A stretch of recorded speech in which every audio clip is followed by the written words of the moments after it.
ओम श्री परमात्मने नमः. श्रीमद्भगवद्गीता अध्याय 10 संक्षिप्त मराठी अर्थ.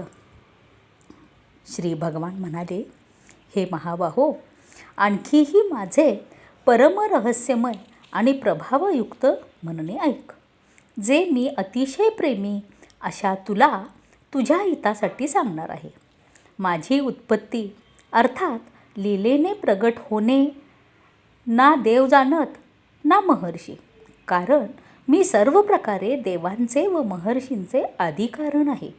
जो मला वास्तविक जन्मरहित अनादी आणि लोकांचा महान ईश्वर असे तत्वतः जाणतो, तो मनुष्यात ज्ञानी असणारा सर्व पापांपासून मुक्त होतो.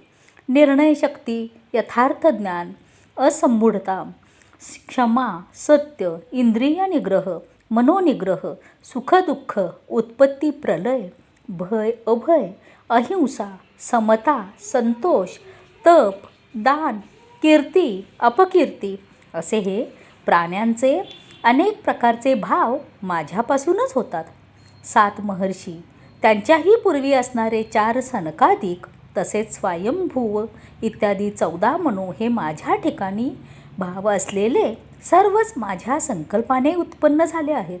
या जगातील सर्व प्रजा त्यांचीच आहे. जो पुरुष माझ्या या परमैश्वर्य विभूतीला आणि योगशक्तीला तत्वतः जाणतो, तो स्थिर भक्तियोगाने युक्त होतो. यात मुळीच शंका नाही. मी वासुदेवच सर्व जगाच्या उत्पत्तीचे कारण आहे आणि माझ्यामुळेच सर्व जग क्रियाशील होत आहे असे जाणून श्रद्धा व भक्तीने युक्त असलेले बुद्धिमान भक्त मज परमेश्वरालाच नेहमी भजतात.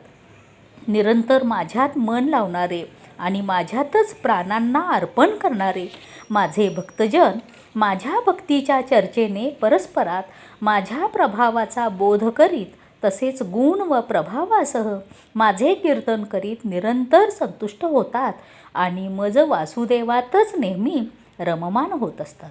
त्या नेहमी माझे ध्यान वगैरेमध्ये मग्न झालेल्या आणि प्रेमाने भजणाऱ्या भक्तांना मी तो तत्वज्ञानरूप योग देतो, ज्यामुळे ते मलाच प्राप्त होतात. हे अर्जुना, त्यांच्यावर कृपा करण्यासाठी त्यांच्या अंतःकरणात असलेला मी स्वतःच त्यांच्या अज्ञानाने उत्पन्न झालेला अंधकार प्रकाशमय तत्वज्ञानरूप दिव्याने नाहीसा करतो.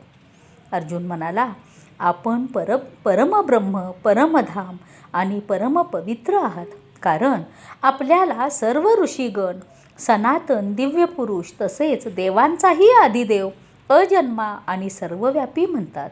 देवर्षी नारद, असित, देवल आणि महर्षी व्यासही तसेच सांगतात आणि आपणही मला तसेच सांगता. हे केशवा, जे काही मला आपण सांगत आहात ते सर्व सत्य मी जाणतो.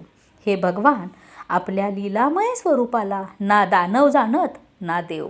हे भूतांना उत्पन्न करणारे, हे भूतांचे ईश्वर, हे देवांचे देव, हे जगाचे स्वामी, हे पुरुषोत्तमा, तुम्ही स्वतःच आपण आपल्याला जाणत आहात.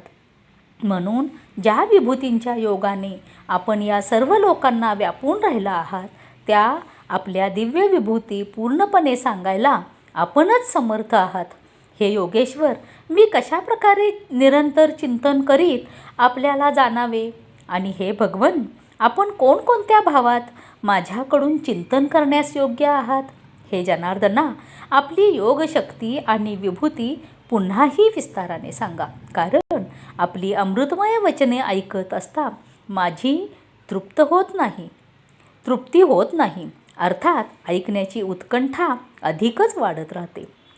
श्री भगवान म्हणाले, हे कुरुश्रेष्ठा, आता मी ज्या माझ्या दिव्य विभूती आहेत त्यात मुख्य अशा तुला सांगेन, कारण माझ्या विस्ताराला शेवट नाही. श्री गोपाल कृष्ण भगवान की जय.